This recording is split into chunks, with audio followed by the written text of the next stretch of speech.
sahabat Sakel, ketemu lagi nih sama Mama dan Sakel. Assalamualaikum. Kali ini Mama mau cerita tentang kesehatan reproduksi ya. Kenapa kita bahas itu? Karena di bulan Februari ini nih ternyata ada juga Hari Kesehatan Reproduksi Sedunia.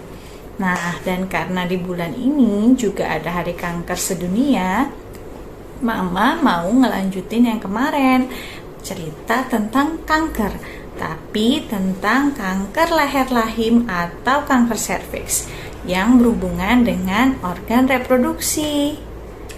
Nah, karena pembahasan kali ini itu untuk orang dewasa, jadi Sakel ngumpet dulu ya.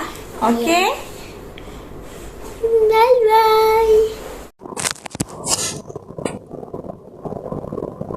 Apa sih itu kesehatan reproduksi?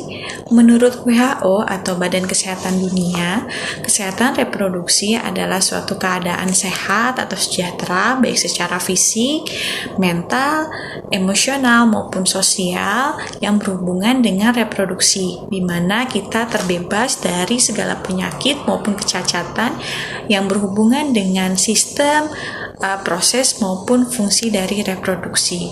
Atau mudahnya adalah suatu kondisi kesehatan yang berhubungan dengan organ reproduksi. Kesehatan reproduksi ini dapat dilihat kesiapannya yaitu sejak usia remaja, sekitar usia 10 sampai 18 tahun. Ya, menurut WHO, remaja itu dimulai sejak usia 10 sampai 19 tahun yang akan ditandai dengan tanda seks primer pada wanita yaitu datangnya haid atau menstruasi, dan tanda seks primer pada laki-laki yaitu ditandai dengan mimpi basah.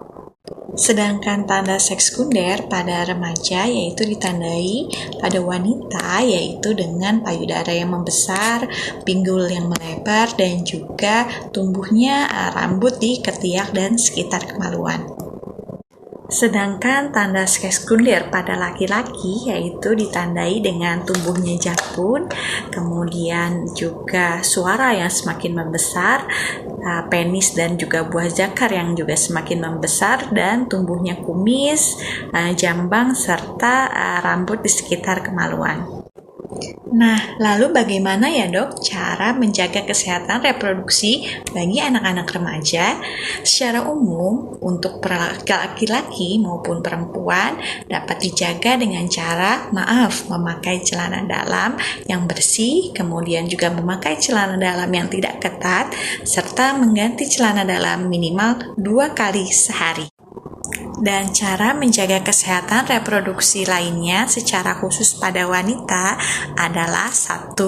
Menggunakan pembalut yang bersih pada saat datang bulan atau menstruasi, serta menggantinya minimal 2-3 kali sehari atau baiknya sekitar 4-6 jam sekali. Yang kedua yaitu tidak sering menggunakan panty liner yang akan menyebabkan iritasi.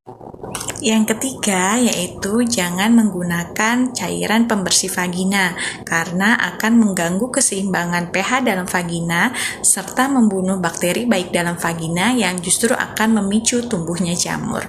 Yang keempat yaitu selalu membersihkan vagina setelah buang air kecil serta tidak menahan-nahan buang air kecil. Yang kelima yaitu setelah buang air besar, bersihkan daerah anus dengan cara membersihkannya dari bagian vagina ke anus dan bukan sebaliknya untuk mencegah masuknya kuman ke dalam vagina. Serta gunakanlah sabun hanya untuk bagian anus ya, tidak untuk bagian vagina. Dan cara yang terakhir atau yang keenam adalah tidak memotong rambut kemaluan sampai habis kecuali untuk kondisi tertentu. Karena justru rambut kemaluan itulah yang berfungsi sebagai barier untuk mencegah masuknya kuman ke dalam vagina. Cukup bersihkan rambut kemaluan dengan air secara rutin. Nah, sedangkan bagi laki-laki, cara menjaga kesehatan reproduksi lainnya secara khusus adalah satu, dengan cara memotong rambut kemaluan secara berkala untuk mencegah masuknya bakteri. Kemudian yang kedua adalah melakukan sunat atau khitan. Serta yang ketiga yaitu membilas daerah kemaluan dengan menggunakan air bersih setelah buang air kecil maupun buang air besar. Cara yang keempat adalah menjaga kelembapan alat kelamin, serta menjauhi kegiatan-kegiatan yang dapat meningkatkan suhu alat kelamin seperti memangku laptop di paha. Dan yang terakhir atau yang kelima adalah jangan sering mengangkat barang atau benda yang berat. Jikapun harus mengangkat barang atau benda yang berat, maka lakukanlah dengan cara yang benar. Memang manfaat menjaga kesehatan reproduksi itu apa ya, Dok? Manfaatnya adalah salah satunya mencegah penyakit yang berhubungan dengan organ reproduksi, seperti pada perempuan yaitu kanker leher rahim atau kanker serviks, di mana kanker ini merupakan salah satu kanker dengan prevalensi terbanyak dan tertinggi di Indonesia. Kanker leher rahim atau kanker serviks adalah penyakit keganasan di mana sel yang tidak normal atau abnormal tumbuh pada jaringan leher rahim. Lalu, gejala pada kanker leher rahim atau kanker serviks ini apa ya, Dok? Sayangnya, pada stadium dini, penyakit ini sering tidak menimbulkan gejala atau tanda yang khas, dan baru pada stadium yang lebih lanjut menimbulkan gejala-gejala seperti satu yaitu nyeri panggul, kemudian yang kedua adalah nyeri saat berhubungan seksual, dan yang ketiga yaitu adalah haid yang tidak teratur. Yang keempat yaitu keputihan atau keluarnya cairan encer putih kekuningan disertai darah seperti nanah. Kemudian yang kelima yaitu terjadi perdarahan spontan di luar saat haid atau di antara menstruasi. Dan yang keenam yaitu terjadinya perdarahan pada saat menopause. Faktor resiko dari kanker ini apa saja ya, Dok? Yang pertama yaitu menikah atau melakukan hubungan seksual pada usia dini, yaitu kurang dari 20 tahun. Yang kedua yaitu adanya riwayat infeksi di daerah kelamin atau infeksi menular seksual maupun radang panggul.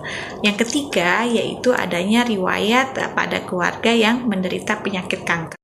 Yang keempat yaitu berganti-ganti pasangan seksual, atau yang kelima adalah melakukan hubungan seksual dengan pria yang sering berganti-ganti pasangan seksual. Yang keenam adalah perempuan yang melahirkan banyak anak. Kemudian yang ketujuh adalah merokok maupun perokok pasif. Faktor resiko yang kedelapan yaitu kurangnya menjaga kebersihan alat kelamin. Yang kesembilan adalah riwayat tes pap smear yang abnormal sebelumnya. Dan riwayat yang terakhir adalah penurunan kekebalan tubuh seperti HIV/AIDS maupun penggunaan obat-obatan tertentu dalam jangka panjang. Nah, pencegahan penyakit kanker ini adalah pastinya dengan menghindari faktor-faktor resiko tersebut yang sudah dijelaskan sebelumnya. Yang pertama adalah tidak melakukan hubungan seksual pada usia dini, yaitu kurang dari 20 tahun. Yang kedua yaitu tidak bergonta-ganti pasangan. Kemudian yang ketiga adalah tidak merokok dan menghindari paparan rokok. Kemudian yang keempat adalah melakukan screening, contohnya dengan pemeriksaan pap smear.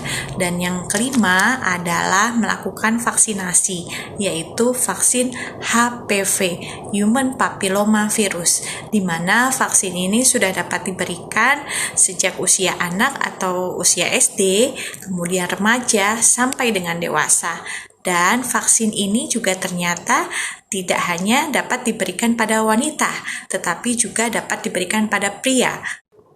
Karena ternyata human papilloma virus ini tidak hanya dapat menyebabkan kanker serviks atau leher rahim, tetapi juga dapat menyebabkan kanker pada anus dan alat kelamin pria.